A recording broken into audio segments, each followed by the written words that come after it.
Hi గుండె నిండా గుడిగంటలో ఈ రోజు ఎపిసోడ్ విషయానికి వస్తే మీనా వాళ్ళ అత్తగారికి చేయి నొప్పి లేకపోయినా చేయి నొప్పి అని చెప్పి నాటకం ఆడుతా ఉంది.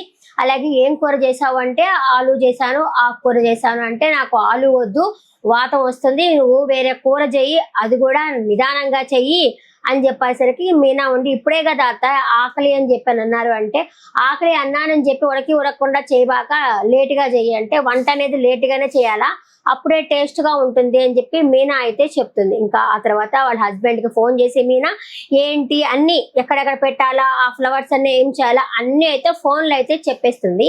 ఇంకా బాలు కూడా వచ్చేసి మీనాకు ఫోన్ చేసి ఇదిగో చూడు ఈ డెకరేషన్ చూడు బాగుంది కదా అని చెప్పేసి అయితే తను చెప్తాడు. సూపర్ అనమాట, ఇంట్లో కూర్చొనే పని మొత్తం అయిపించేసింది. ఒక ఫోన్ వల్ల ఎంత యూజ్ ఉందో చూసారా, దాని వల్ల పనులన్నీ అయిపోతా ఉంటాయి చెప్పేస్తుంది. మేనేజర్ కూడా మెచ్చుకున్నాడు అని చెప్పి బాలు కూడా చెప్పడం జరుగుతుంది. అలాగే వాళ్ళ చెల్లి వాళ్ళకి ఇంకా మిగతా వాళ్ళు ఉన్నారు కదా అక్క వాళ్ళకి అందరికీ థ్యాంక్స్ కూడా చెప్తుంది మీనా వచ్చి. వచ్చేసి అబ్బా నా మీదగా తప్పించుకుందాం అని చెప్పి అనుకున్నావా, అబ్బా సూపర్ నా చెయ్యి సూపర్గా ఉంది, నేను నాటకం ఆడానని చెప్పి తనకి తానే శబాష్ శబాష్ అని చెప్పి పొగుడుకుంటా ఉంటుంది. ఈలోగా చింతామణి ఆవిడకి ఫోన్ చేస్తుంది. ఫోన్ చేసరికి ఈ ఫోన్ లిఫ్ట్ చేసి ఇక్కడ ప్రభావతి ఇక్కడ అంటే అయితే ఏం చేయాలా అని చెప్పి అడుగుతుంది చింతామణి. మీరు చెప్పినట్టే నేను నా కోడల్ని బయటికి రానియకుండా చేశానంటే ఆ అమ్మాయి ఇంట్లో ఉండే మొత్తం చేపించేసింది ఇక్కడ అని చెప్పనేసరికి అది ఎలా కుదిరింది, ఇక్కడ నేను ఇంట్లోనే ఉన్నప్పుడు నాకు సూప్ ఇచ్చింది, వేడి నీళ్ళు కాపడం పెట్టింది, ఐస్ పెట్టింది, ఇప్పుడు వంట చేస్తున్నది అనేసరికి నా నెత్తిన దుమ్మెత్తి పోసింది ఇప్పుడు అని రానియద్దు అని చెప్తే నువ్వేం చేసావు, పనంతా అక్కడ జరిగిపోయింది, ఇంకా నాకు ఆర్డర్లు కూడా ఏమీ రావు, నా సంగతి ఓకే నేను ఎలా అయినా చేసుకోగలను, ఫ్యూచర్లో నీ సంగతే చూసుకో, నీ కూడా నేను లెక్క కూడా పెట్టదు అని చెప్పేసి ఆవిడకైతే చెప్తుంది చింతామణి. చెప్పేసి ఫోన్ అయితే కట్ చేస్తుంది. ఈమెతే అయోమయంలో పడుతుంది. అరే నేను ఇక్కడే ఉన్నాను కదా ఎప్పుడు పని చేసింది అనేసి అయోమయంలో పడుతుంది. ఇంకా శృతి వాళ్ళని అయితే చూపిస్తారు. శృతి వచ్చేసి రవి పని చేస్తున్నాడు కదా ఆ ఆఫీస్కి అయితే వెళ్తుంది. అక్కడ ఆ అమ్మాయి ఇంటర్వ్యూలు అన్ని చేస్తూ ఉంటుంది. ఎందుకంటే తనకి కారు నొప్పి ఉండడం వల్ల ఎవరైనా అసిస్టెంట్ దొరుకుతారేమో అని చెప్పి ఇంటర్వ్యూ చేస్తున్నసరికి కొంతమంది ఏమో పని రాని వాళ్ళు ఉంటారు, కొంతమంది ఏమో పని వచ్చి ఏమి ఎక్స్పీరియన్స్ లేకుండా 50,000 జీతం అడిగే వాళ్ళు ఉంటారు. అందుకని చూస్తూ ఉంటుంది. ఈ లోపల శృతి అయితే వెళ్తుంది అనమాట.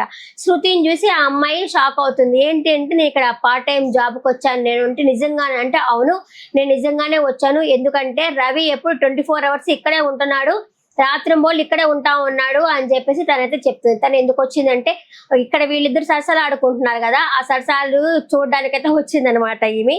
ఎందుకంటే ఏమన్నా అతను చేయి దాటినా మాట దాటినా పట్టుకుందాం అనే ఉద్దేశంతో సరే నేను రవిని అడిగి చెప్తాను నీకు జాబ్ ఇవ్వాలో లేదో అని చెప్పేసి అమ్మాయి అంటుంది.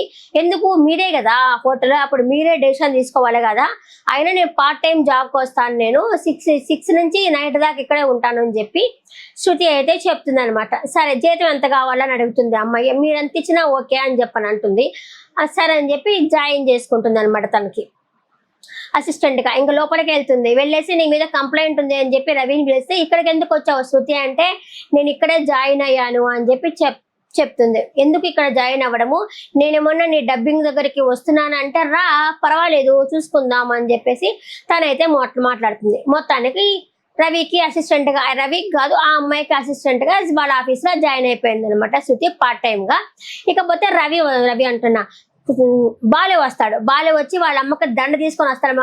దండ తీసుకొచ్చి అమ్మావతి అందరినీ అతని పేర్లు ఉన్నాయి కదా అమ్మావతి, మాతావతి, పూలగంపావతి అందరినీ పిలిచి డప్పుడమ్మ అందరినీ పిలిచేసి వాళ్ళ అమ్మకి దండేస్తాడు అనమాట. అందరూ అడుగుతారు ఏం చేసింది, రవి అడుగుతాడు కూరలో ఉప్పు కూడా ఇది అమ్మ అలాంటిది ఏం సాధించింది అనేసరికి దండేస్తాడు. ఉండండి చెప్తానని చెప్పి అప్పుడు మీనా అడుగుతుంది అనమాట. మీనా అడిగి ఎందుకు ఇలా చేశారు అనేసరికి నేనేం చేశానంటే అదే ఈ చెయ్యి నొప్పి అని చెప్పి ఎందుకు మీరు నాటకం ఆడారు అని చెప్పి అడుగుతుంది. అంటే నీ కూతురు లాంటి దాన్నే కదా మేము ఎదుగుతా ఉంటే మీరు ఎందుకు వెనక్కి లాగుతున్నారు అని చెప్పి ఆ అమ్మాయి అయితే అడుగుతుంది. చాలా బాధ కూడా పడుతుంది. వాళ్ళ నాన్నకు కూడా ఎప్పుడు కోపం రాదు, అలాంటిది ఆ మీదకి చేయెత్తుతాడు ఇలాంటి దానివి ఏంది నువ్వు అని చెప్పేసి ఆయన చేయెత్తుతాడు.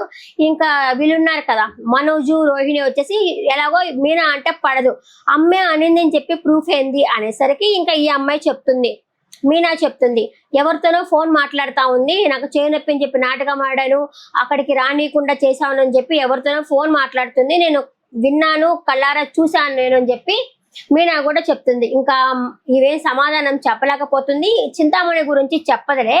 ప్రభావతి ఏం చెప్తుందంటే, నువ్వు సరిగా వంట చేయడం లేదు, సరిగ్గా ఉడకకుండా చేస్తా ఉన్నావు, ఇంకా మొత్తంగా అంతకుముందేమో పూలు అమ్ముతా ఉన్నావు, ఇప్పుడేమో వచ్చేసి డెకరేషన్ అని చెప్పి అంటున్నావు, మొత్తానికి ఇక్కడి నుంచి అయితే నువ్వు వెళ్ళిపోతా ఉన్నావు అని చెప్పేసరికి ఇంకా రవి వాళ్ళు ఉండేసి, అదేంటది ఇప్పుడు వాళ్ళు శృతి కూడా నీ కోడలే, అలాగే రోహిణి కూడా నీ కోడలే కదా, చేయి నొప్పి అలాంటిది ఏదైనా ఉంటే వాళ్ళెక్కడ ఫోన్ చేసి పిలిపించాలి కదా, మీరనే ఎందుకు చేసావు, ఇలాంటి ఎందుకు చేయాల్సిన అవసరం వచ్చింది అని చెప్పి అందరూ క్లాస్ పీకుతారు. మనోజ్ వాళ్ళు మాత్రం క్లాస్ పీకరు, అమ్మే చేసిందని గ్యారంటీ ఏంది అని చెప్పి వాళ్ళైతే అడుగుతా ఉంటారనమాట. వాళ్ళు ఇంకొచ్చేసి మొత్తానికి ఏం చెప్పిన కారణం ఏంది అంటే, ఇదే చెప్పింది, ఆమె సరిగా వంట చేయదు, ఉడకకుండా చేస్తా ఉంది, అందుకునే నేను వాళ్ళని ఎదగనీయకుండా చేస్తున్నాను అని చెప్పి ఆవిడైతే చెప్పడం అయితే జరుగుతుంది. కానీ ప్రతి ఒక్కరికి కోపం వస్తుంది. ఇంకా రవి వాళ్ళ వైఫ్ కూడా భలే తిడుతుంది, ఇలాంటి సైకో మెంటాలిటీ ఇదే అని చెప్పి అడుగుతుంది, కన్నింగ్ లేడీ అంటుంది, భలే అడుగుతుంది. అబ్బా, శృతి లాంటి వాళ్ళు ఉండాలి ఆవిడకి కోడలుగా.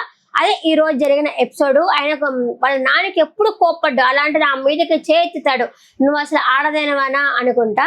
ఇదే ఈ రోజు జరిగింది. షార్ట్ అండ్ స్వీట్ గానే చెప్పాను అనుకుంటున్నా. రేపటి ఎపిసోడ్ అంటే మా టీవీ దీంట్లో మాత్రం స్టార్ మాల్ మాత్రం వేయలేదు. ఒక నైట్ ఎపిసోడ్ లో చూపించేటప్పుడు ఏమైనా టీవీలో వేస్తాడేమో కానీ రేపటి ఎపిసోడ్ అయితే దీంట్లో వేయలేదు. నెక్స్ట్ ఎపిసోడ్ మళ్ళీ కలుస్తాను. టాటా, బాయ్ బాయ్, నమస్తే.